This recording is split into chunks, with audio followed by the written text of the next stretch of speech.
Now moving on to air pollution. So हम कहते हैं कि हमारा एटमॉस्फेयर पोल्यूटेड है या हमारे एटमॉस्फेयर में एयर पोल्यूशन है जब हार्मफुल सब्सटेंसेस आ जाती हैं एटमॉस्फेयर में और वो डैमेज करती हैं हमारी इन्वायरमेंट को, ह्यूमन हेल्थ को और क्वालिटी ऑफ लाइफ को।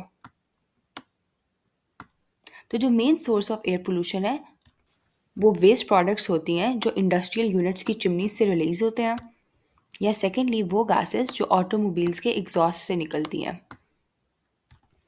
और इन गैसेस में इंक्लूडेड होती हैं such as sulphur dioxide, sulphur trioxide, nitrogen oxides, carbon monoxide, hydrocarbons, ammonia, compounds of fluorine और रेडियो एक्टिव मटीरियल्स। तो इन सब गैसेस को, वेस्ट प्रोडक्ट्स को हम प्राइमरी पोल्यूटेंट्स कहते हैं। और जब ये प्राइमरी पोल्यूटेंट्स हमारे एटमॉस्फेयर में जाते हैं तो ये काफ़ी ज़्यादा रिएक्शंस करते हैं और फिर ये प्रोड्यूस करते हैं सेकेंडरी पोल्यूटेंट्स।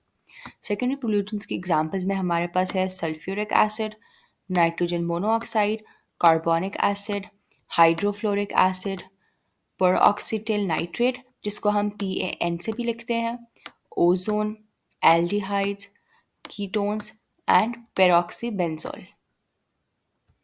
ये सब कंपाउंड एक्सट्रीमली टॉक्सिक होते हैं और इनकी कॉन्सेंट्रेशन को एटमॉस्फेयर में हमने कंट्रोल करना होता है।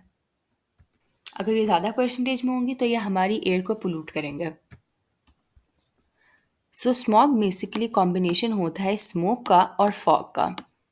इसमें हाई कॉन्टेंट्स ऑफ SO2 होते हैं जो कि केमिकली रिड्यूसिंग इन नेचर होता है, और इसको हम स्मॉग की रिडक्शन के लिए भी यूज़ करते हैं। और जो स्मॉग को रिड्यूस करने के लिए मेन कॉज होती है वो बेसिकली होती है combustion of coal.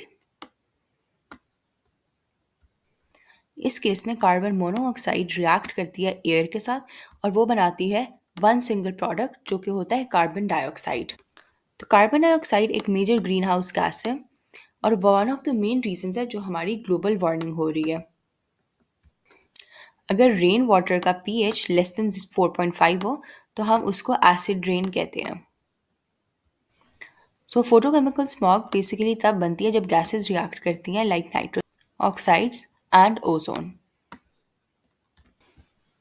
So ozone layer prevent करती है सन की हार्मफुल रेस को हमारे से रीच करने में, और ये करती है by filtering out the harmful UV rays. So humans earth का एटमॉस्फेयर अफेक्ट कर रहे हैं ओजोन लेयर को डिप्लीट करके, जो बेसिकली कॉज करती है ग्रीन हाउस गैस इफेक्ट। और because of the increase in this gases such as carbon dioxide, जो भी हीट अर्थ रेडिएट करती है वो यहीं पे ओजोन लेयर के अंदर ट्रैप हो जाती है। इसलिए एटमॉस्फेयर को ट्रबल हो रहा है in creating a balance between the green house gas effect.